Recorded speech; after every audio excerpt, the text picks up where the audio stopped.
12 weeks. But before I do that, let me show you some pictures from 40 pounds ago.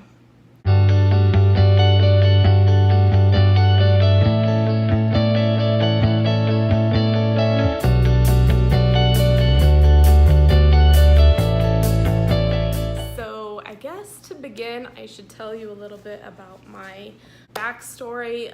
So when I was a kid, I was always a skinny kid. Like, I never had any issues with my weight or anything like that until I was an adult. I was always active as a kid. I didn't eat right, to be honest with you. I was just one of those lucky kids that was able to eat that way and stay active and still stay thin. But once I became an adult and I started having babies and all that stuff, it all caught up to me. When I had my last baby, that's when my weight just seriously ballooned, and I didn't do anything about it, and it just slowly kept going up from there. Because I ballooned, I was definitely overweight, but I did have a job where I was on my feet and I was active and all that good stuff, so that did help. So I was definitely a chunk. But then I ended up getting a different job, and it was a sedentary job. It's an office job. So next thing you know, when you're sitting 5 days a week at a computer, my weight just went up and up and up and up and up, and it was like spiraling out of control. And I was like, what am I doing? And then the last few years, every time I would go to the doctor, the labs would always come back with something, I have hypothyroid, I was anemic for a long time, I was vitamin D deficient. This last time I went to the doctor, which was what made me finally really think about, I am not in control of my own life and health right now. But the last doctor appointment that I went to, another bad lab result. Basically they came back and said my liver enzymes were all messed up. And this is kind of what threw me, because she was like, well, you're probably a drinker, right? She's like, how many alcoholic beverages do you have a day? And I'm like, I'm not a drinker. I may have a couple of alcoholic beverages, maybe seriously, once a year when I go to Puerto Penasco. Then she comes back and she's like, oh, well, she's like, do you take pills? And I'm like, yeah, if I have a headache, I'll take Tylenol or something. But if you're asking me if I'm a pill popper, no, I'm not a pill popper. So anywho, that is kind of why I decided to change my life and get healthy. And then I came across the keto diet. A couple of coworkers that I work with, they were talking about the keto diet. Hey, we should do a keto challenge, blah, blah, blah, get healthy. And I was like, okay, that's great. But I seriously had no clue what the heck the keto diet was. So they kind of gave me the gist of it. And then I went home and I researched it and I researched it and I researched it. And basically I was like, you know what? I think I could do this. So I researched the diet. I went grocery shopping. I went and I bought everything that I needed to basically succeed on this diet.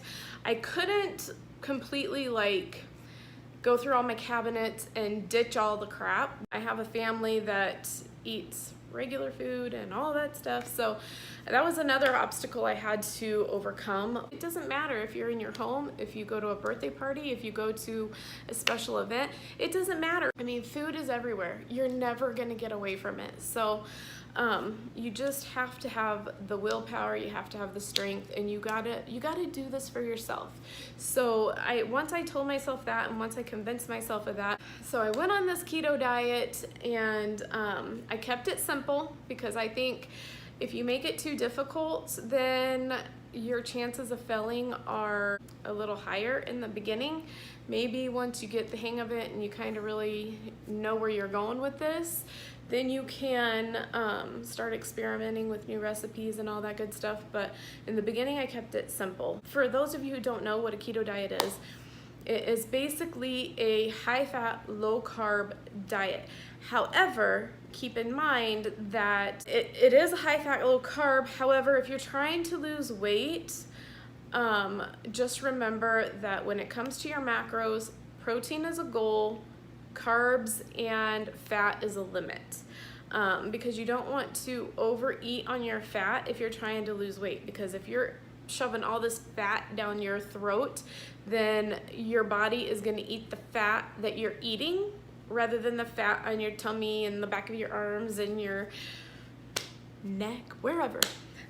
But yeah, in the beginning, the first 2 or 3 weeks was probably the hardest for me. I could not stay on this diet for the life of me. I kept cheating, like every couple of days I cheated. And then finally it was Easter. It was April 1st of this year, so April 1 of 2018.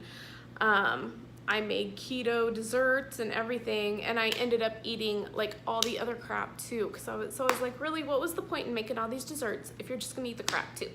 But that's okay. And then that next Monday, I can't remember if it was a Monday or a Tuesday, but it was a Monday or a Tuesday, a coworker that I work with brought in donuts, and they know that I love the lemon donuts, so of course I cheated again. So after that day, I told myself, you are either gonna do this or you're not. Make up your mind, but stop yo-yo dieting, because I'm like, all you're doing is messing up your metabolism even more. So I literally, like, after I lectured myself, I didn't cheat again after that, because I was like, I was serious about this. I was like, you're either gonna do it or you're not. Choose. And I chose to do it, and thank goodness, I mean, God was with me, because I couldn't have done it without him. Once I decided that and I stuck to it, in the beginning, I literally did not count any macros, because I was like, I just want to get a hang of the diet. So I basically only counted my carbs. Everything else was free game. You know, I didn't count my protein, I didn't count my fats. Once I felt like I had a handle on the diet, then I was like, okay, you know, I can do this. I can do this. So then after that, I went online, I found a keto macro calculator. I figured up exactly how much protein, how much fat, and how much carbs I should be eating for my size, my weight, my height, all that good stuff. And I literally stuck to those macros like no other for like probably a month and a half. And I lost a lot of weight. And then but here was the downfall in that, is I almost every single thing that I put into my mouth, I put into that macro calculator. But then I started to get kind of obsessed with it. It was starting to where I was getting a little bit ridiculous with it. I stopped putting everything into my macro calculator, and I started listening to my body. I listened to my body, and I was like, are you really hungry? Do you really want to eat? Once I started listening to my body, and I ate when I was hungry and I stopped when I was full. And by then, once you track your macros for a good 6 weeks, like, you really kind of know where you're at, you know? I still count my carbs, but you really kind of know, you know, I'm probably eating too much fat today, or I'm probably not eating enough fat today, or I'm, probably didn't eat enough protein today. You kind of get to know that. And then I still, every now and then, just to make sure I'm on track, I put my numbers into the macro, I keep wanting to say macro calculator, whatever that app is called. I use Carb Manager. I'll put my food into there and see where I'm at, just to make sure I'm still on track. But I mean, I kind of don't astray too much from the different foods that I eat, so I really kind of know what I can have and what I can't have to stay within those macros. And another thing too, it really is calories in, calories out kind of a thing. Like, for instance, I'm only 4'11", so I can't eat 2,500 calories and not gain weight. I mean, I'm short, so just keep that in mind. It is calories in versus calories out. Another thing I do too, just to add on to the keto diet, is every single morning, and this isn't just for weight loss, this is also to cleanse my organs and my liver and all that good stuff, but every single morning I have a little jug, and I put ice water in it.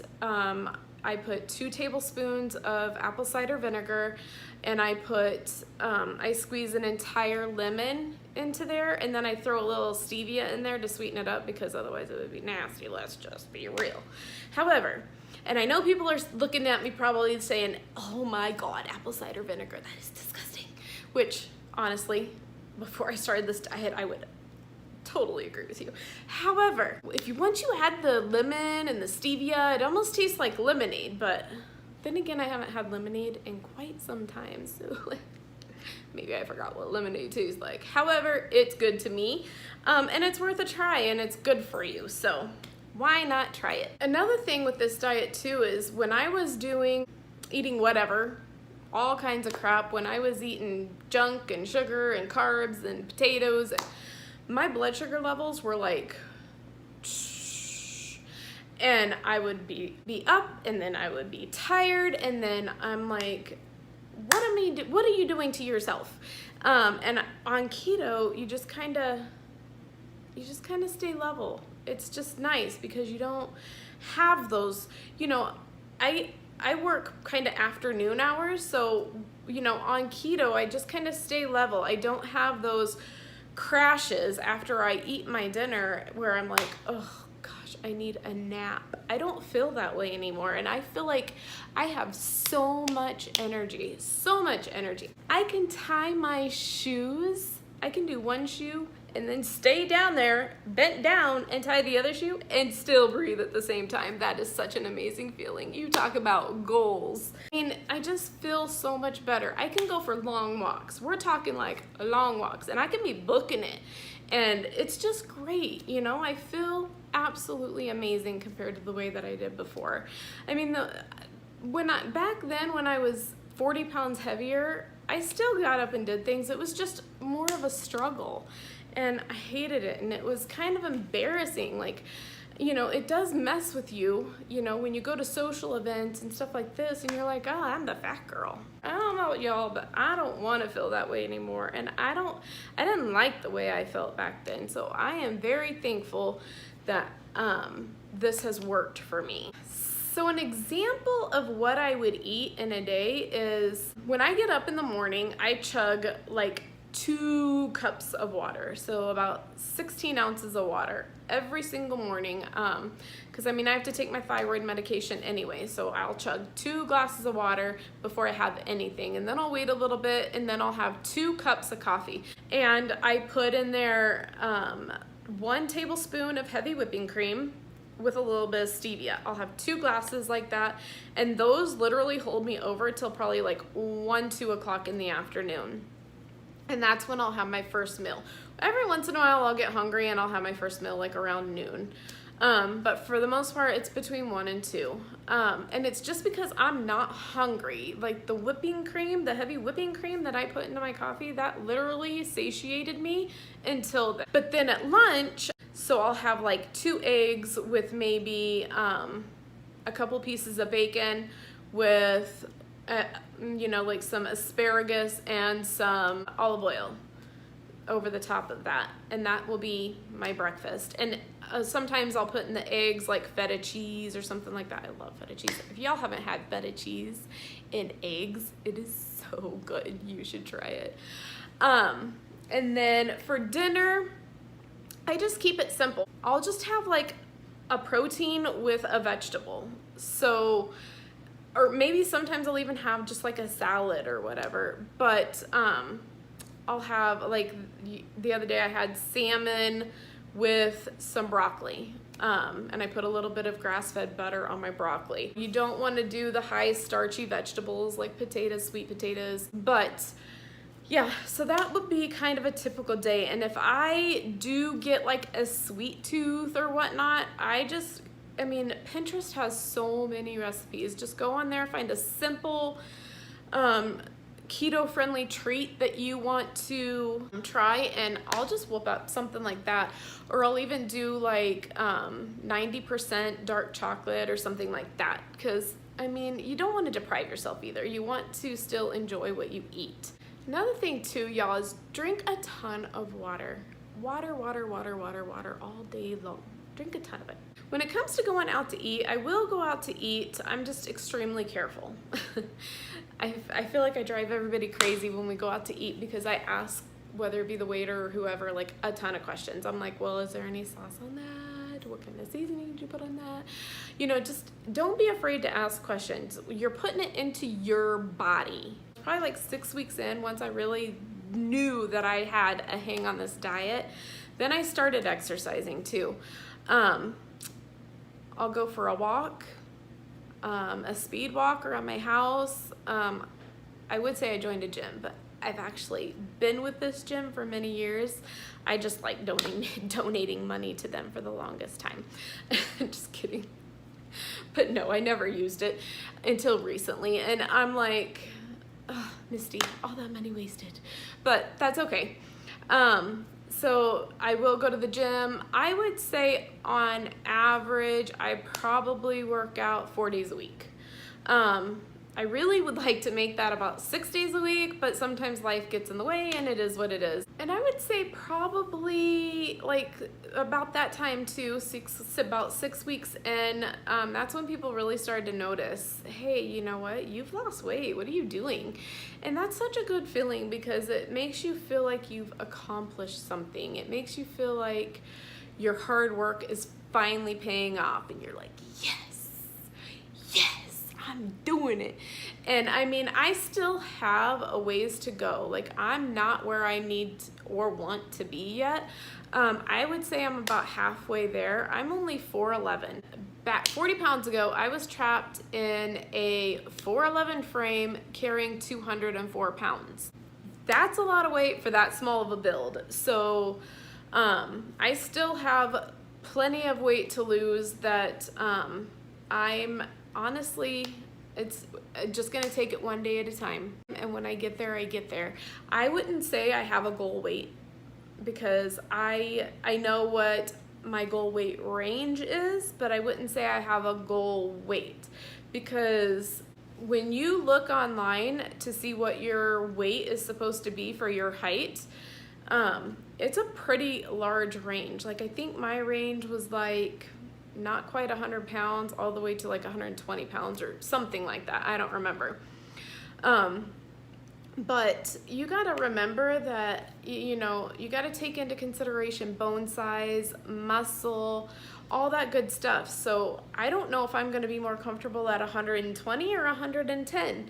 So I really don't have a goal weight yet, but I'm definitely going to keep y'all posted on my weight loss journey. Another thing to remember, guys, again, is do it for you. If you're not doing it for you, then you're gonna struggle. You're not gonna stay on it.